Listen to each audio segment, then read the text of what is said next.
बीच में जगह जो भी महानुभाव चर्चा कर रहे हैं वो बैठ जाए शांति से, चर्चा करने स्थान नहीं है, इसका ध्यान रखना। और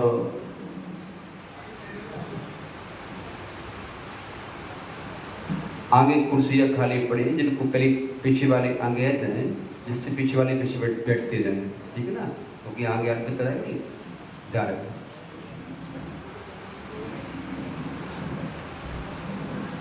आत्म कल्याण के इच्छुक एवं सुख शांति के इच्छुक यहाँ पर उपस्थित धर्मश्री भगवत्माओं, पंच परमेश्वरी वाचगण मोकार मंत्र जो सभी पापों का नाश करने वाला है, पुण्य का प्रकाश करने वाला है, हमारी जीवन की यात्रा को मंगलमय बनाने वाला है, इसलिए हम सभी महानुभाव बड़े ही श्रद्धा और भक्ति के साथ में अपने तीनों युगों को सुव्यवस्थित कर लें नमोकार मंत्र पढ़ने हेतु। और हाँ ठीक है, पहले कुर्सी किस काल व्यवस्थित कर लो आप, अच्छा है, ठीक, बहुत बढ़िया। हम भी सोच रहे थे कि हमसे बहुत दूर हो गए आप लोग।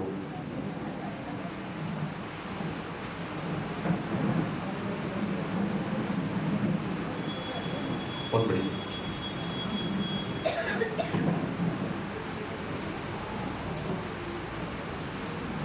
प्रारंभ कर लें।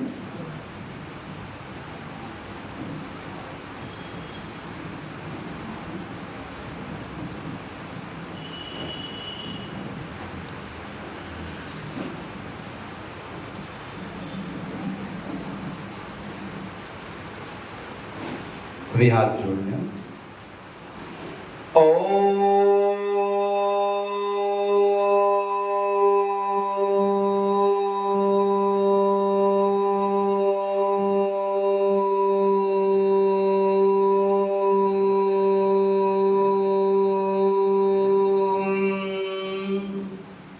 नमः सिद्धेभ्यः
अवरल शब्द गणोगा पृच्छाने सकल भूतल बल कलंकाः मुनिविहि रूपा सिद्धीर्था सरस्वती हरतो नो दुर्तान् अज्ञानतिमिरान्धानां ज्ञानाञ्जन शलाकया चक्षुरुन्मिलितं येन तस्मै श्री गुरवे नमः।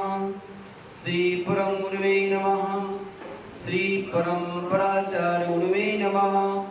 सकल कलश विध्वंसकं श्री शाम परिवर्तकं धर्म संबंधकं पापनाशनं पुण्यप्रकाशकं भवजीवनः प्रतिबोधकारकम् इदं शास्त्रं श्रेष्ठोपदेशग्रन्थनां देयम् अस्य मूलग्रन्थकर्तारः श्री सर्वज्ञदेवाः तदुत्तरग्रन्थकर्तारः श्री गणधरदेवाः तेषां मधुसारमासाद्याचार्य भगवन् पूज्यपाद स्वामी मृतं सोतारा शाब्दन्ता शृण्वन्तु मंगलम भगवान वीरो मंगलम गौतमो गणी मंगलम कुंद कुंदात्यो जैनि धर्मोस्तु मंगलम सर्वमंगल मांगल्यम सर्वकल्याणकारकम प्रधानम सर्वधर्माणां जैनं जयतु शासनम जैनं जयतु शासनम जैनं जयतु शासनम यस्य स्वयं स्वभावाप्ति रभावे कस्सन कर्मणः तस्मै संज्ञानरूपाय नमोस्तु परमात्मने।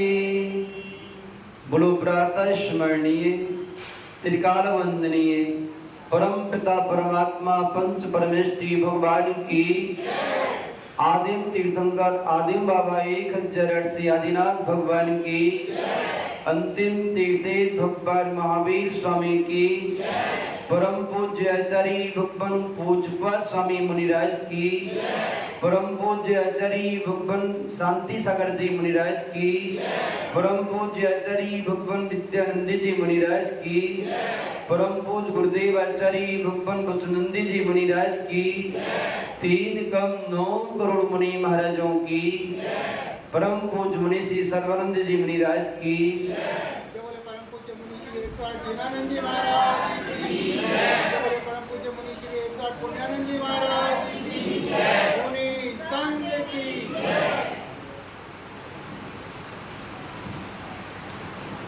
आत्मकल्याण के इच्छुक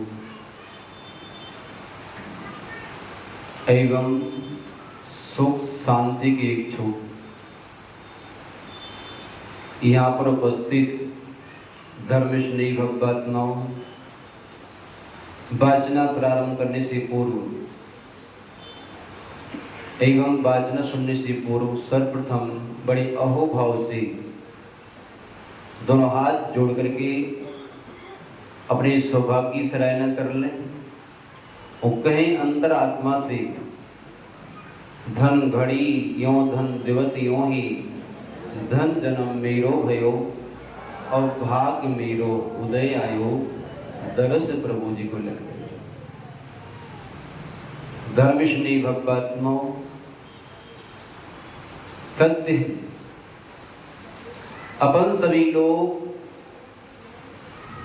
सौभाग्यशाली नहीं परम सौभाग्यशाली है।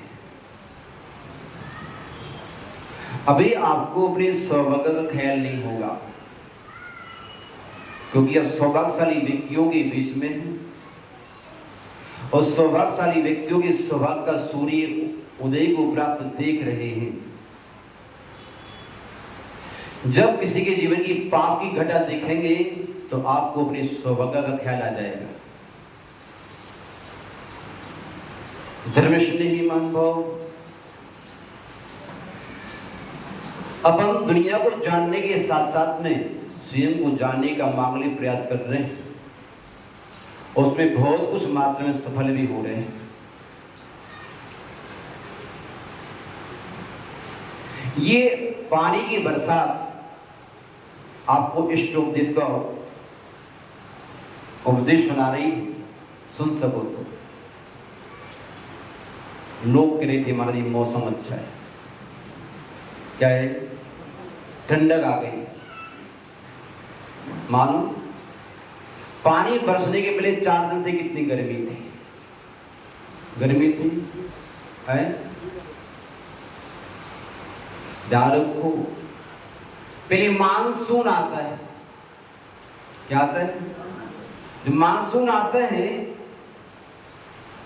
तो गर्मी आती है, बहुत गर्मी होती है, बहुत गर्मी होती है। लोग कहते हैं पानी बरसेगा, क्या बरसेगा? ध्यान रखो, जिस मान को बहुत समय से पाल के रखा था, जब वो शून्य होने को आता है नहीं, तो तपन होती है, बेचैनी होती है, घबराहट होती है, नहीं होती। जैसे बाहर का मानसून होता है तो पानी बरसता है, ऐसे जब अंदर का मान हमारा शून्य होने को जाता है, जब क्या होता है?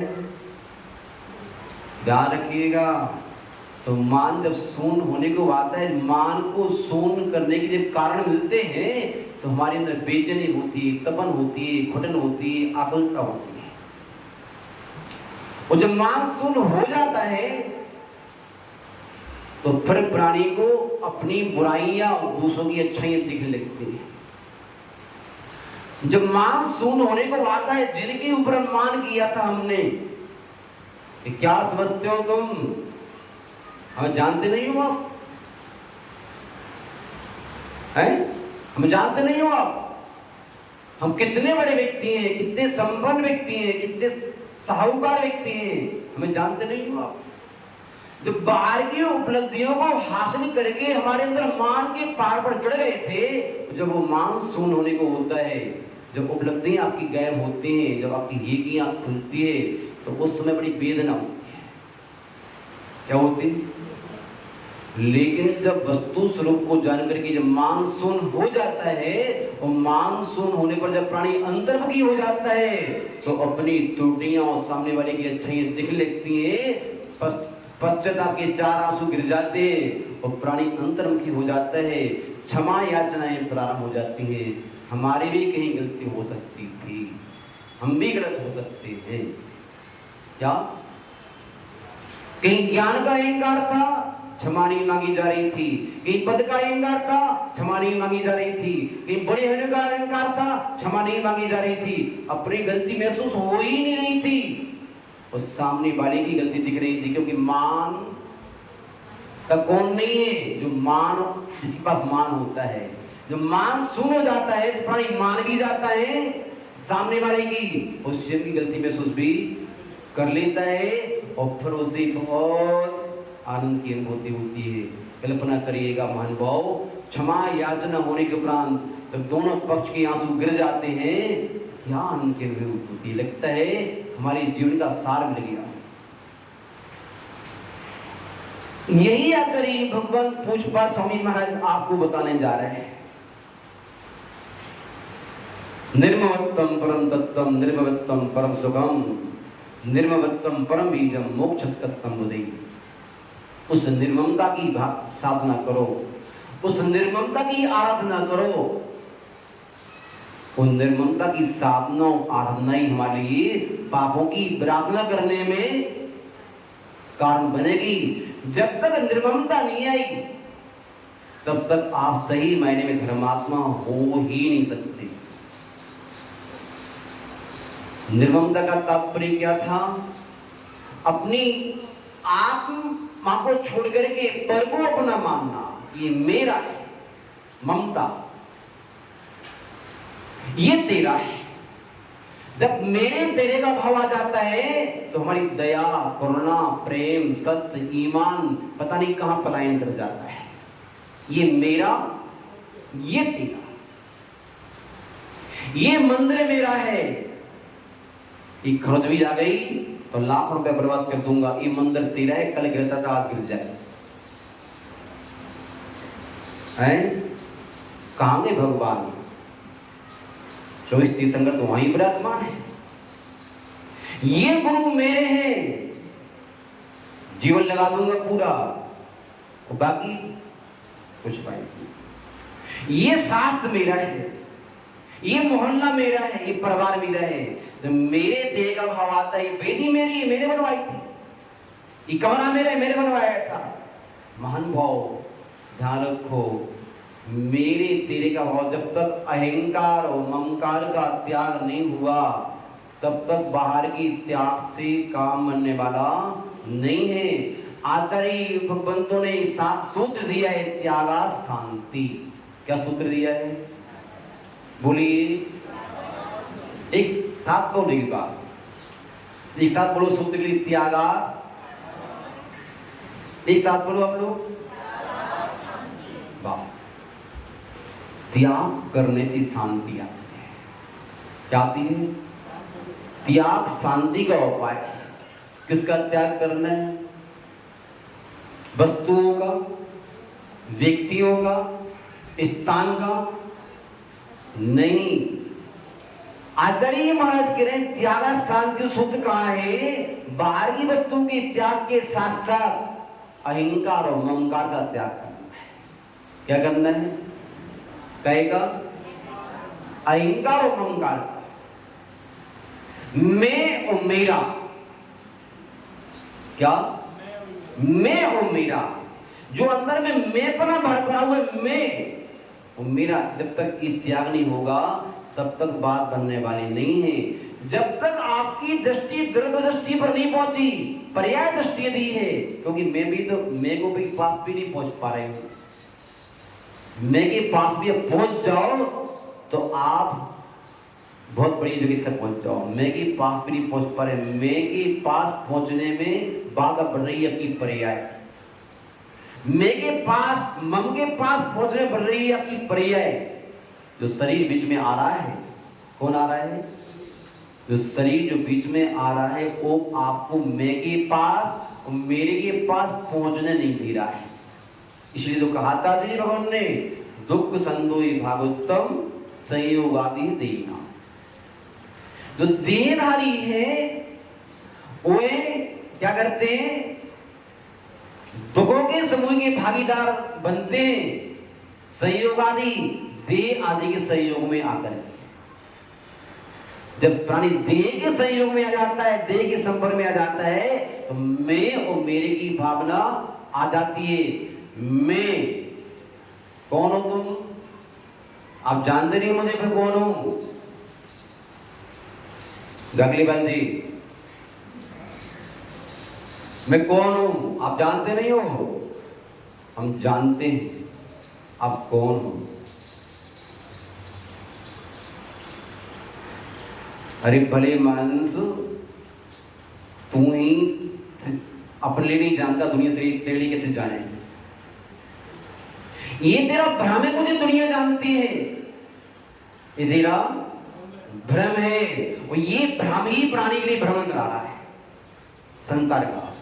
जब तक ये भ्रम नहीं टूटेगा तब तक प्राणी का धर्म प्रारंभ नहीं होना है। बाहर से देखने में तो आता है ये धर्म चल रहा है, लेकिन सही मायने में धर्म तो तभी चलता है जब कोई मुनिराज भी सविकल्प अवस्था से हट करके भी अपनी आत्मा में डूबते, सही मोक्ष मार्ग प्रारंभ वहां से होता है। जब तक किसी साधु के लिए ये भी है कि मैं मुनि, मैं आचार्य, मैं उपाध्याय, मेरा इतना बड़ा संग, मेरा प्रभाव, मेरी प्रसिद्धि, समझ लो अभी संसार है, उसका मोक्ष होना नहीं है अभी जिंदगी में। उसको इस बात से उठना पड़ेगा कि न मैं मुनि हूं, न मैं आचार्य हूं, न मैं उपाध्याय हूं, न मैं मोटा हूं, न पतला हूं, न मेरा इस प्रकार से उठेगा। मैं जो हूं सो हूं। ये बात जब अंदर में आती है तो प्राणी का मोक्ष मार्ग प्रारंभ, वहां से शांति आती है। जब तक ये बात आती कि मैं मुनि, मैं पिल्लर, मैं क्षुल्लक, मैं ब्रह्मचारी, मैं श्रावक, मैं अध्यक्ष, मैं मंत्री, मैं प्रजा, मैं सेनापति, ये बात जहां आती है तो प्राणी वहां की उस स्तर पर, उस स्तर का अहंकार आ जाता है। मुनिराज के अंदर में जो अहंकार आता है, संतुलन कसाई की तीव्रता मंदता आती है। देशपति के अंदर में प्रत्याख्यान की तीव्रता मंदता आती है, और संवेदनशील के अंदर में। और ध्यान रखना, जितने स्वाध्याय किए जा रहे हैं सब कसाई की मंदता और तीव्रता के उद्देश्य किए जा रहे हैं कि हम इसको सुन करके बाहर से हट करके अंदर जाएं और अपनी कसाई को मंद करें, अपने स्वरूप को समझे, अपने स्वभाव को समझे, अपनी वास्तविकता को समझे। क्योंकि वास्तविकता को समझे बगैर आपके जीवन में, आपकी वाणी में, आपके व्यवहार में, आपकी दृष्टि में सात्विकता नहीं आ सकती। क्या नहीं आ सकती? बोलो, क्या नहीं आ सकती? सात्विकता। तामसिकता आ सकती है, रासिकता आ सकती है, लेकिन सात्विकता नहीं आ सकती। और सात्विकता लाने के लिए आपको मैं और मेरे से हटना पड़ेगा। धर्मश्री महानुभाव, आचार्य महाराज पूछपा समय महाराज आपसे यही कह रहे हैं, त्यागा शांति, मैं और मेरे का त्याग करो। जब तक ममकार और अहंकार का त्याग नहीं किया और बाहर की वस्तु का त्याग कर दिया, तो कई बार तो त्याग का भी ममकार, मेरा त्याग इतना है। क्या मेरा त्याग क्या है? ममकार नहीं है। मेरा त्याग दिया फिर भी ममकार, और मैं त्यागी हूं सो अहंकार। त्याग का ही जिस उद्देश्य के लिए त्याग किया था कि मेरा ममकार और अहंकार जाएगा, उस त्याग का ही ममकार और अहंकार आ गया। अब बताओ क्या करोगे? इसलिए आचार्य महाराज कह रहे हैं, बाहर के त्याग और तप के साथ में, बाहर के दान और पूजा के साथ में, बाहर के व्रत और संयम के साथ में अंतरंग के ममकार और अहंकार का त्याग भी ध्यान रखा करो। और अपनी वस्तु रूप ध्यान रखना है कि मैं जो हूं सो हूं, मेरा कोई ना था, न है, न रहेगा। मैंने क्या त्याग किया?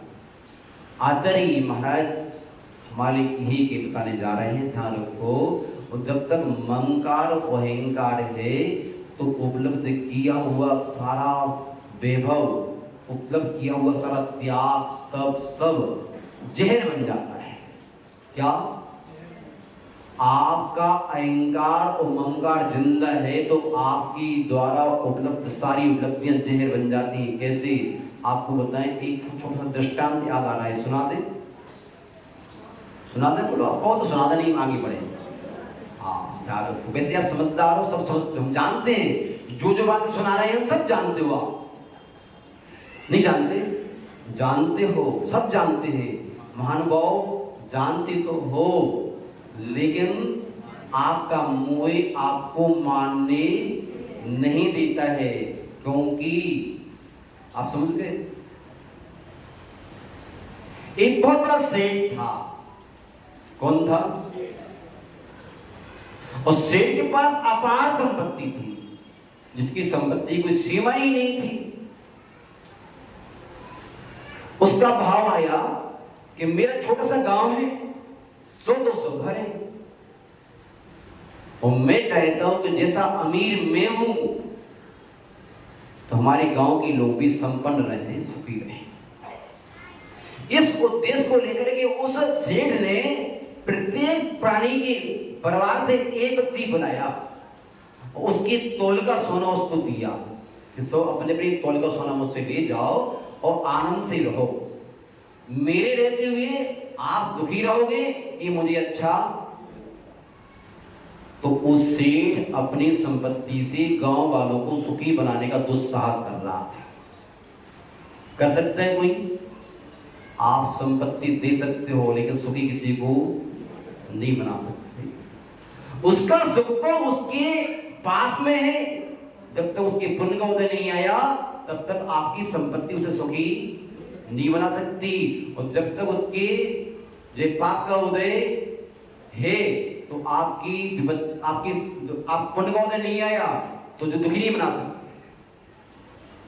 धर्मश्री महानुभाव, लेकिन जब प्राणी की ज्ञान पर अज्ञान का और मोही का पर्दा पड़ा होता है तो प्राणी उल्टे सीधे काम करता है और अपने आप को होशियार समझता है। हुआ क्या? सारे व्यक्तियों के परिवार से एक व्यक्ति बुलाया, सबको सोना दिया, सब खुश, आज तो बल्ले बल्ले हो गई है। हाँ, उस गांव के पास में एक पहाड़ी थी, पहाड़ी के ऊपर सन्यासी रहता था। मालूम चला कि सन्यासी एक झोपड़ी में रहता है, सूखी रूखी रोटी खाता है, सामान्य कपड़े पहनता है, वृक्षों के नीचे दिन बिताता है, भगवान का भजन करता है। उस सन्यासी को बुला लिया जाए, उसको भी सोना दे देंगे तो आराम से रहेगा वो। उसको बुलाया गया, भाई बुलाओ उसके लिए। आ गया सन्यासी था। सेठ जी ने कहा, सन्यासी जी आपकी पीड़ा से देखे नहीं जाती,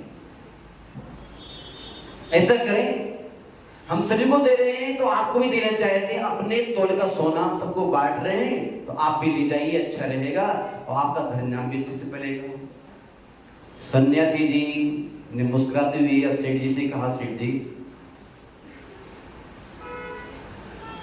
तन ढकने के लिए कपड़ा चाहिए हमें, पर्याप्त हमारे पास है, और पेट भरने के लिए आटा चाहिए तो कोई ना कोई भगवान किसी को भेज देता है तो आराम से काम चल जाता है, और झोपड़ी घास फूस की है ही तो कोई चिंता की बात नहीं, हमें आपके सोने की जरूरत नहीं है।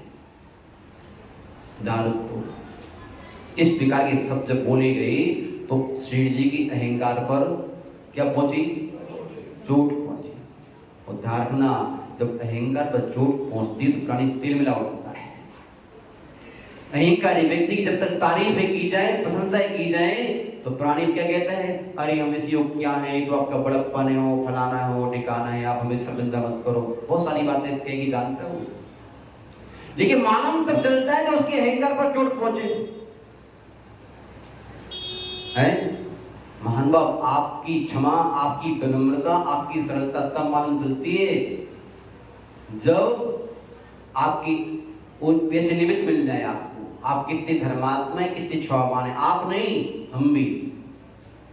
ऐसा नहीं कि आप हम आपसे अलग हैं, हमको अलग मत कर देना आप, हम आपके साथ ही हैं, कोई कम है कोई ज्यादा है। समझना है आपको, अपने आप को समझाना है, हमें अपने को समझाना है, सबको अपने आप को समझाना है। महान भाव हुआ क्या, सेठ जी के अहंकार में चोट पड़ी, चेहरा बिगड़ गया। क्या बिगड़ गया? याद रखो, जब किसी की प्रशंसा की जाए उसका चेहरा देखो, फोटो निकालने लायक होता है, उसकी मुद्रा देखो आप, और जब किसी की अहंकार में चोट पड़ रही हो उसका चेहरा और मतलब देखो, फोटो निकालने लायक होती है। धर्मश्री महान भाव जिसे चोट पड़ी तो सन्यासी जी ने उनका चेहरा पढ़ लिया, उन्हें लगा कि सेठ जी को कष्ट हुआ है। सेठ जी ने कहा, सन्यासी जी आप मेरा अपमान कर रहे हैं। नहीं सेठ जी, ये आपका अपमान नहीं है, ये तो मेरी स्वाधीनता है, मैं जाना इकट्ठा नहीं करना चाहता, ये विकल्पों की जड़ है, दुख की जड़ है, मैं नहीं लेना चाहता। नहीं, आपको लेना ही पड़ेगा आपके लिए। ठीक है, आपका आग्रह है तो आपके आग्रह पे डाल सकते हैं। ऐसे करिए, ये तुलसी के वृक्ष में एक पत्ता तोड़ा, उन्होंने एक पत्ता ला करके दिया, उस पर राम का नाम ने लिख दिया और कहा ऐसा करो, इस तुलसी की पत्ते की नाप का तोल का सोना दे दीजिए, मैं अपना कोई काम करा दूंगा। ठीक है, आपका आग्रह है, बस काम का नहीं है मुझे, मैं सोना पहनता नहीं हूँ, फिर भी दे दो। अब तो सेठ जी का अहंकार और टूटा, चोट पड़ी, तिलमिला उठे वो तो। उन्हें झुंझलाते हुए नौकर से कहा, जाओ तराजू लेके आओ। तराजू आ गई, हजारों व्यक्तियों की भीड़ थी, सन्यासी जैसा लेने वाला आया था, तराजू सामने आ गई, एक पल्ले पर तुलसी का पत्ता रख दिया गया और सेठ जी ने अपना सोना रखना प्रारंभ किया। जितना खजाने में सोना था सारा सोना उस पल्ले पर चढ़ गया, ऊपरला हिला भी नहीं। सेठ जी ने हाथ जोड़ लिए, सन्यासी जी सही, आपने हमारी आंख खोल दी। प्राणी को अपनी संपत्ति का, अपनी विभूति का अहंकार नहीं करना चाहिए। एक अहंकार की कार प्राणी को मिट्टी में मिला देती है। मुस्कुराते हुए सन्यासी ने महसूस किया कि इन्हें अपनी गलती महसूस तो कर ली।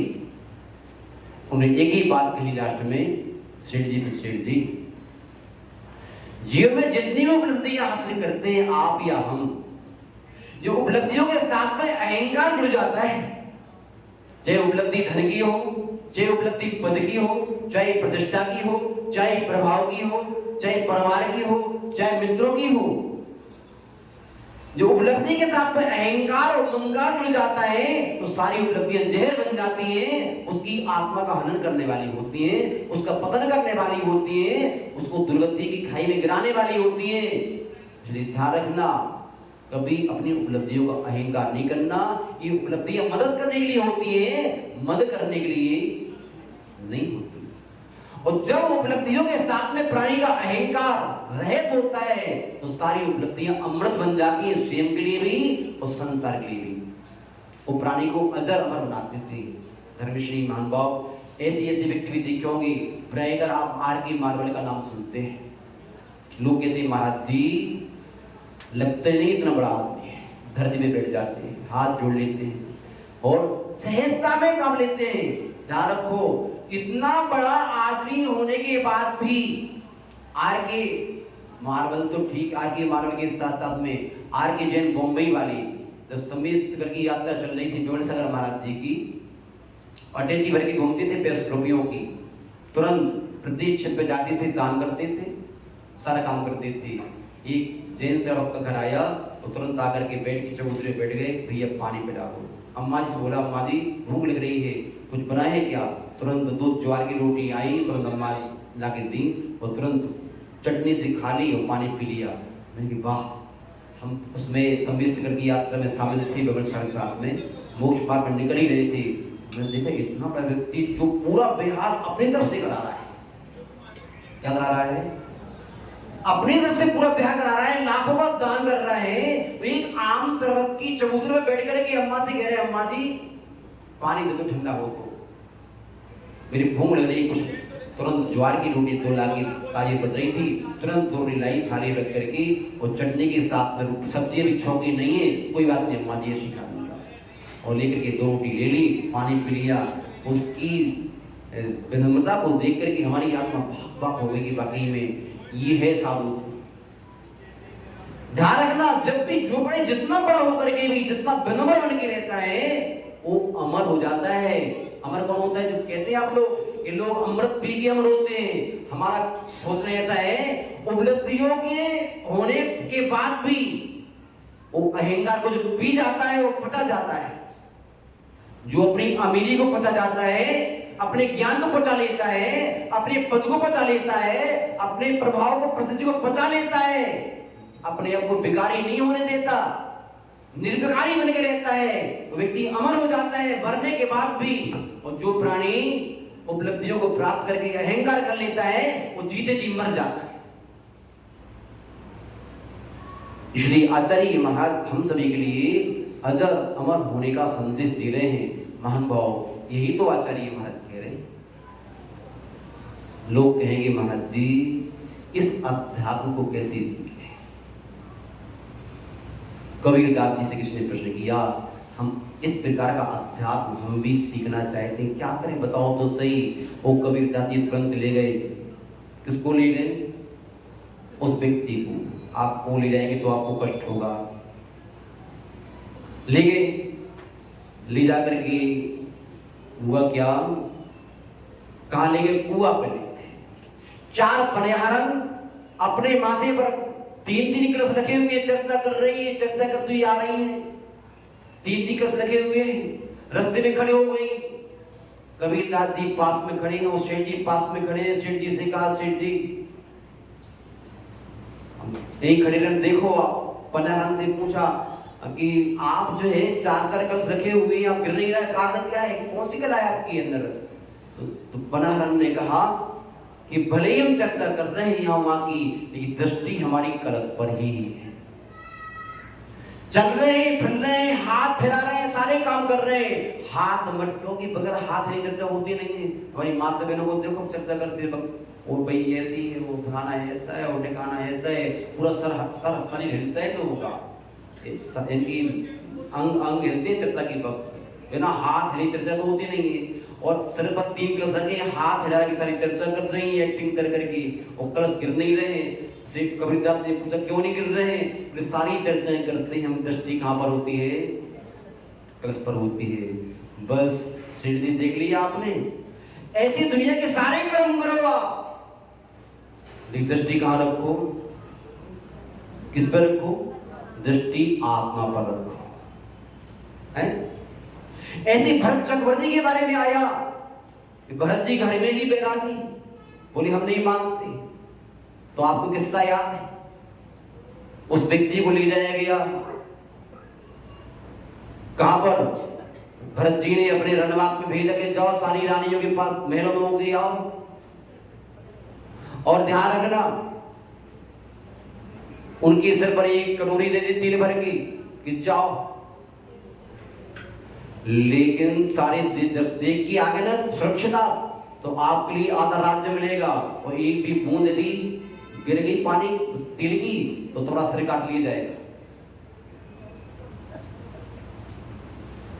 अब जो है वो महात्मा जी गए, महात्मा जी नहीं थे, सामान्य व्यक्ति थे, कटोरी रख के जा रहे हैं, देखते जा रहे हैं, तो सारा घूम के आए तो कहा बताओ कौन सी महल में कितनी रानियां थी और कैसी थी रानी? बोले महाशय जी इसमें बड़ी रानियों की, मैं बड़ी थी प्राणों की, एक बूंद गिर नहीं जाए। बोले जैसे आपको बहरी घूमते वक्त प्राणों की पड़ी थी, ऐसे ही राज्य को करती हुए भी हमें अपनी आत्मा की पड़ी रहती है। जब प्राणी परिवार में रह करके, समाज में रह करके, पद में रह करके, प्रतिष्ठा में रह करके, प्रभाव में रह करके, प्रसिद्धि को पा करके भी जिसके लिए अपनी आत्मा की पड़ी होती है, दृष्टि आत्मा पर होती है, तो प्राणी का घर में रहते ही कई बार अध्यात्म बन जाता है, और कई बार सब कुछ छोड़ के भी अध्यात्म नहीं बनता। इसको उसका अध्यात्म हो जाते हैं, लेकिन हमें तो अपना अध्यात्म देखना है। किसका देखना है?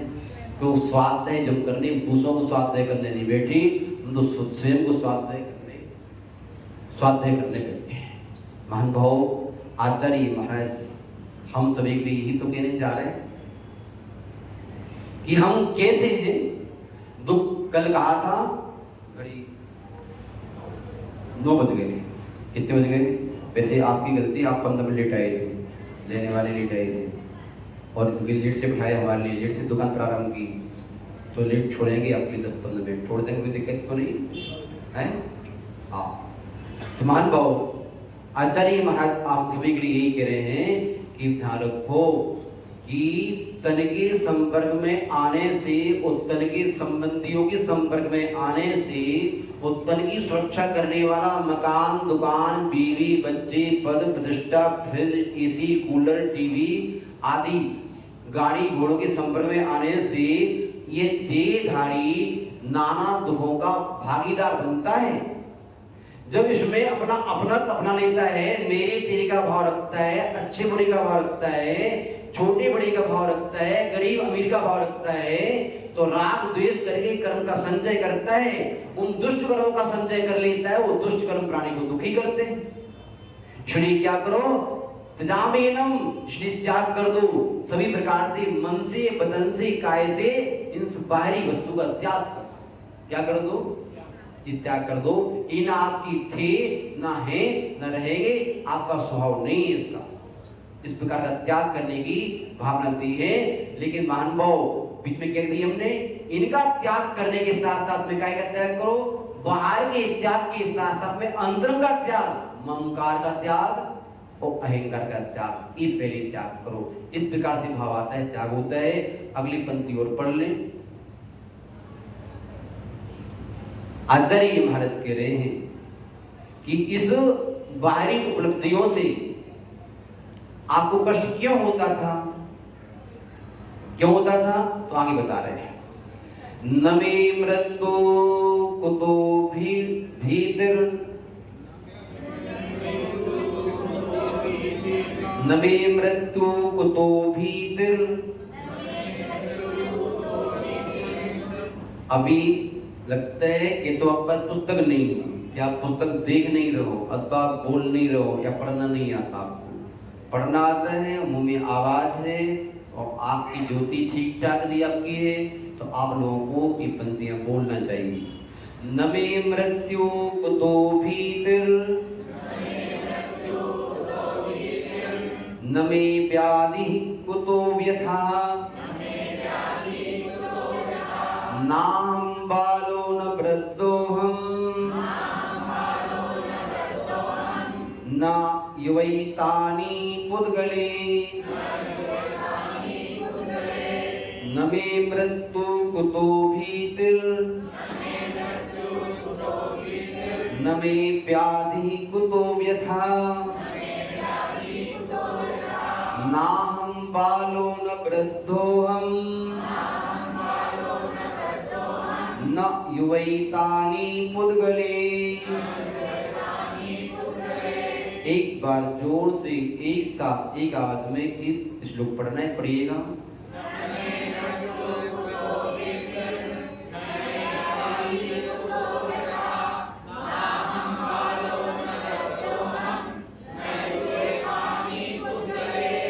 क्या बात है, आचार्य महाराज धन्य इनका उपकार हमारे ऊपर। हमारी दुख का कारण तन, उत्तन के संबंधी, उत्तन की व्यवस्था में लगी हुई सारी चेतन अचेतन वस्तुएं, इनके संपर्क में आकर के हमारी आत्मा दुख की भागीदार बनी। क्यों? हमारी हत्या। आचार्य महाराज तो कहते हैं कि जो आप हैं, कौन है? जो आप हैं, यदि आपका स्वयं का स्वयं से परिचय हो गया, ये पंथी आपका आपसे परिचय कराना चाहेंगे और पाप से हटाना चाहेंगे, क्योंकि दुनिया के पाप आपसे हटके हो रहे हैं। क्यों हो रहे हैं? दुनिया के पाप आपसे हटके हो रहे हैं। जब प्राणी आपसे हट जाता है और शरीर से, उस शरीर के संबंध से जुड़ जाता है, पर से जुड़ जाता है, तो प्राणी पाप करना प्रारंभ कर देता। आचार्य महाराज कह रहे, न मे मृत्यु, मेरी मृत्यु कभी होती नहीं, मेरी आत्मा तो शाश्वत है। कैसी है? शाश्वत है उसकी मृत्यु। ये हमारी आत्मा मरण धर्मा नहीं है, इस शरीर मरण धर्मा है। शरीर का मरना जीना, इसका मरण और जन्म होता है। जन्म किसका होता है? आगे हम बताने वाले हैं। जन्म किसका हुआ? बोले हमारा जन्म अब हुआ था। बोले आपका नहीं हुआ था। जन्म होते क्या होते हैं? हमारा जन्म, महाराज जी हमारी जन्म तारीख कब की है? तो जन्मदिन मनाते हैं लोग। इतने वर्ष के हो गए, हम जवान हो गए, हम वृद्ध हो गए, हम अस्वस्थ हो गए, हम स्वस्थ हो गए, हमारा सब परिवार इतना बड़ा है। किसका परिवार है? किसका परिवार है? आपका परिवार नहीं है, आप नितांत अकेले हैं। एको हम ऐसे आप नितांत अकेले हैं, अकेले थे, अकेले ही रहेंगे। ये बात अंदर में बैठा दो। हम ये नहीं कह रहे परिवार छोड़ो, दिमाग में तो रखो से नवे मृत्यु, मेरा जन्म नहीं होता, मेरा मरण नहीं होता। नवे मृत्यु को तो वेतन, फिर मुझे भय काहेगा?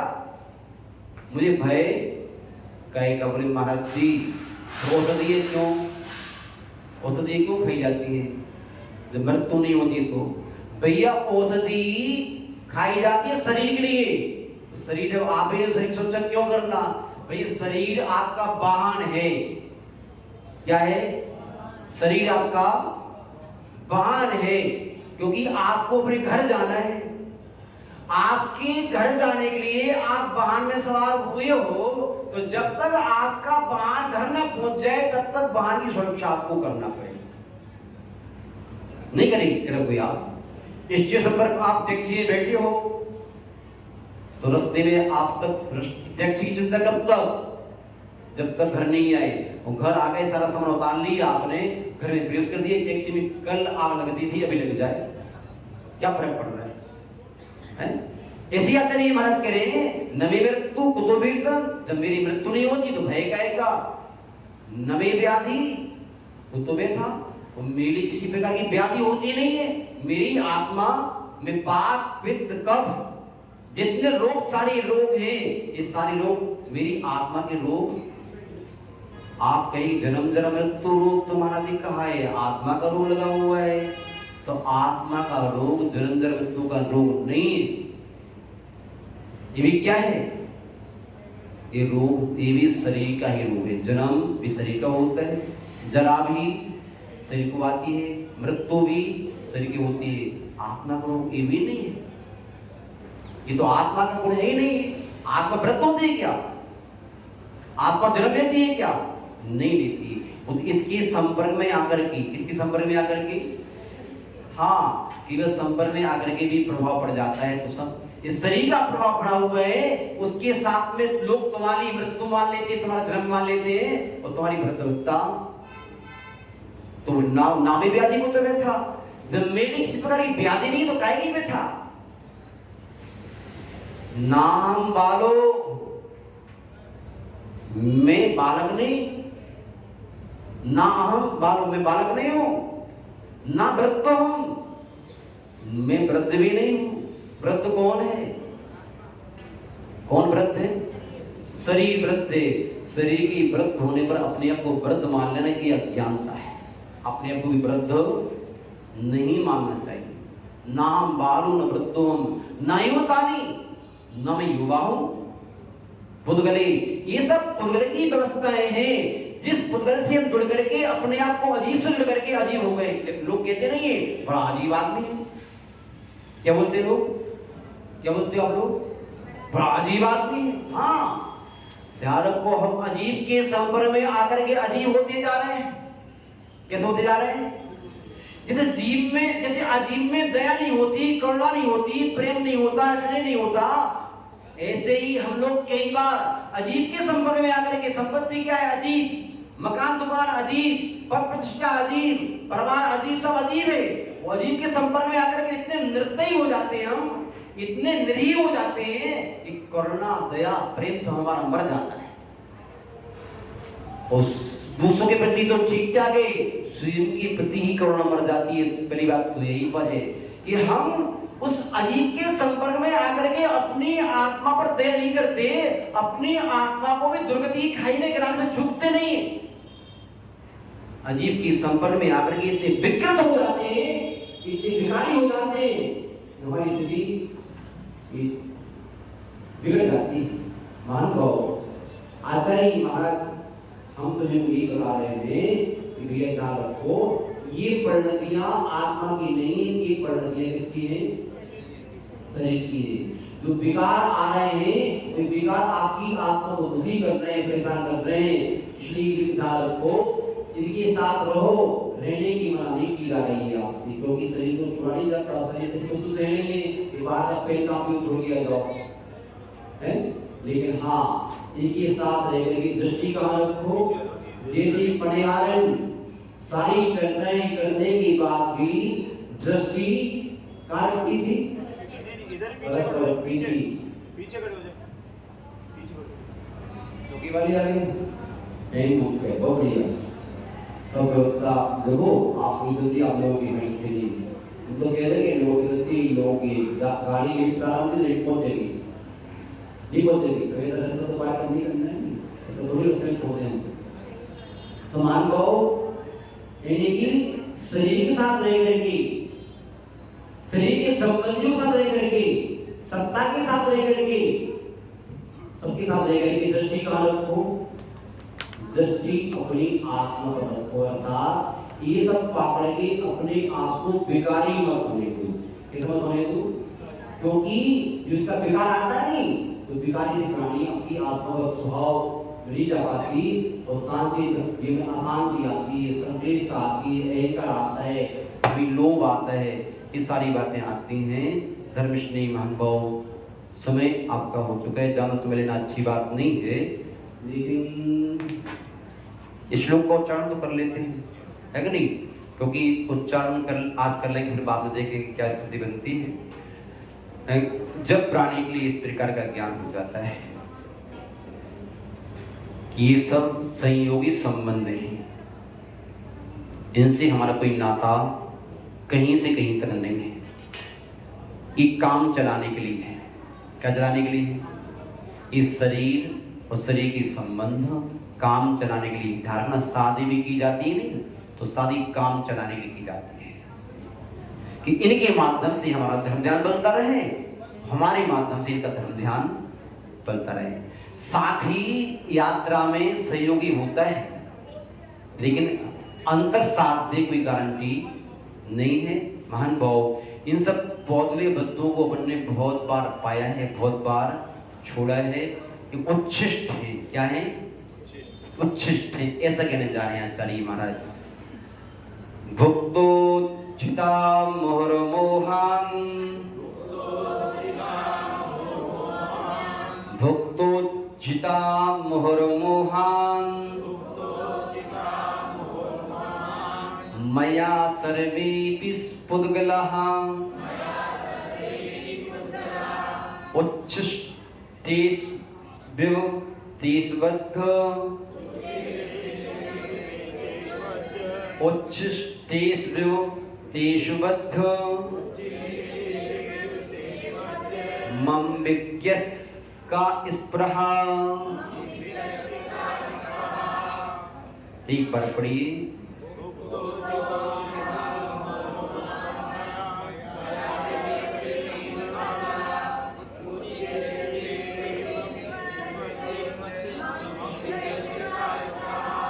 आचार्य महाराज बाकी में उतारू हो गए आपको अच्छी तरह से समझाने के लिए। वो कह रहे हैं यदि आप अपने आप को विद्वान समझते हो, यदि अपने आप को ज्ञानी समझते हो, अपने आप को होशियार समझते हो, तो भगवान ध्यान रखो, क्या कोई होशियार व्यक्ति, विद्वान व्यक्ति अपनी उल्टी को चखेगा? बहुत बढ़िया खा करके उल्टी हो गई, उसको चखेगा? कैसी है? नहीं चखेगा। छोड़ा हो गई, त्याग नहीं, उसको उसमें उसकी स्पृहा नहीं होती, उसकी इच्छा और तो ठीक ठाक देखना भी नहीं चाहता। ऐसे ही जिन जिन वस्तु को आप प्राप्त कर रहे हो, ये वस्तुएं आपने पहली बार प्राप्त नहीं करी। आपने तन प्राप्त किया, कि धन प्राप्त किया, मकान दुकान प्राप्त की, जो भी प्राप्त किया पहली बार प्राप्त नहीं किया। ये सब उच्छिष्ट है। ये भी कहें ये किसके द्वारा उच्छिष्ट है? आपके द्वारा भी उच्छिष्ट है और महान पुरुषों के द्वारा उच्छिष्ट है। महान पुरुषों ने जिसे छोड़ दिया उसी आप अपना रहे हो। किसी की उल्टी हो सकती है, आपकी हो सकती है। इस प्रकार हमें इन वस्तुओं प्रति स्पृहा नहीं करना चाहिए। विस्तार इसका कल ही कर पाएंगे, आज करना उचित भी नहीं, क्योंकि जाना खिलाने से आपको उल्टी हो सकती है। क्या हो सकती है? उल्टी हो सकती है। तो हम नहीं चाहते कि आपको उल्टी हो। जिन वाणी के ज्ञान से सूझे लोका लो, सो वाणी मतलब दोनों सदा देती हो दो। हे जिन वाणी भारती तो जपो दिव्यैन, तो तेरी शरणागत है सो पावे सुखचैन। जे प्रभु परिहंत को गुरु सेवा दे ग्रंथ, दया धर्म पालो सदा यही मोक्ष का पंथ। सब मंत्रों का सार है महामंत्र मकार, याते हम सब जपे नमोकार, नुवार नमोकार।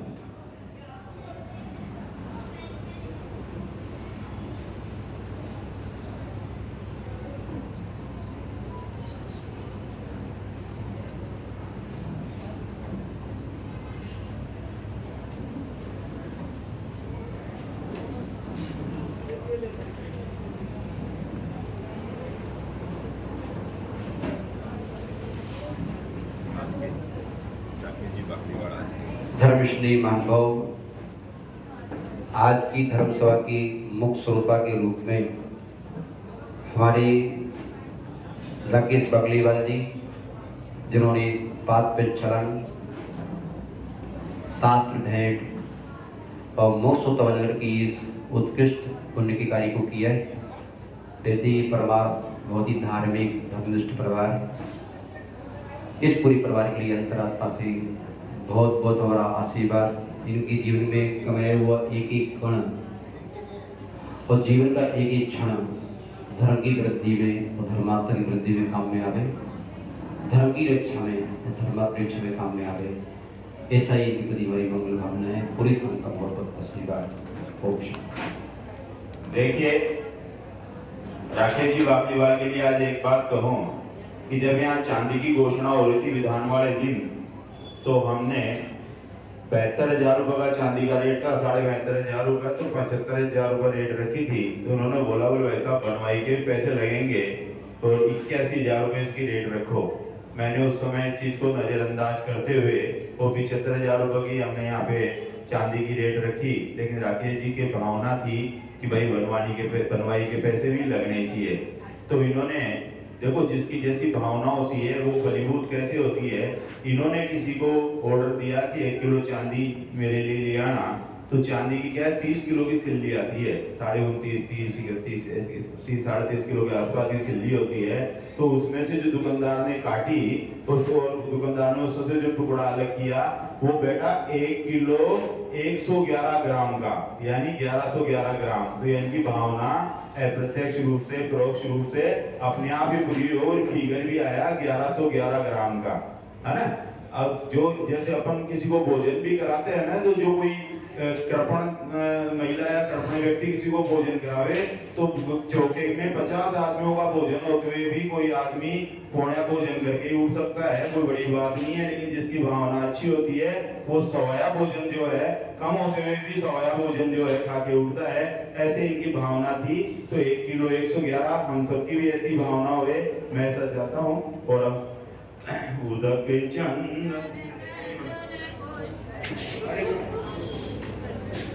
अनुपम ध्यानी तवे अंतर में ज्ञान सिंधु लहराता, मूलाचार्य के 2 दर्पण चारित्र यही बतलाता। तीर्थंकर सी सूरत जिनकी गुरु सिद्ध जो भावी, वसुनंदी के पूजक जग में कहलाते बड़े भागी। ओम परम पूज्य मुनि श्री सर्वानंद जी महाराज, जिनानंद जी महाराज, पुण्यानंद जी महाराज सहित आचार्य गुरुवर श्री वसंत जी महाराज के चरणारविंदों में अनर्घ्य पर प्राप्त अर्घ्यं निर्वपामि स्वाहा। जल चंदन अक्षत फूल चरुचत दीप धूप अति फल लावे, पूजा को ठानत जो तुम जानत, सो नर ध्यानत सुख पावे। तीर्थंकर की धुनि गणधर ने सुनी, अंग रचे चुनि ज्ञानमयी।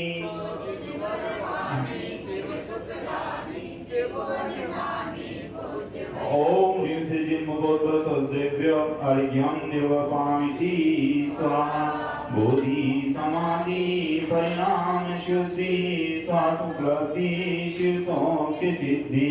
चिंतामणि चिंतित वस्तुदाने, त्वं वन्दमानस्य ममास्तु देवी, त्वं वन्दमानस्य ममास्तु देवी।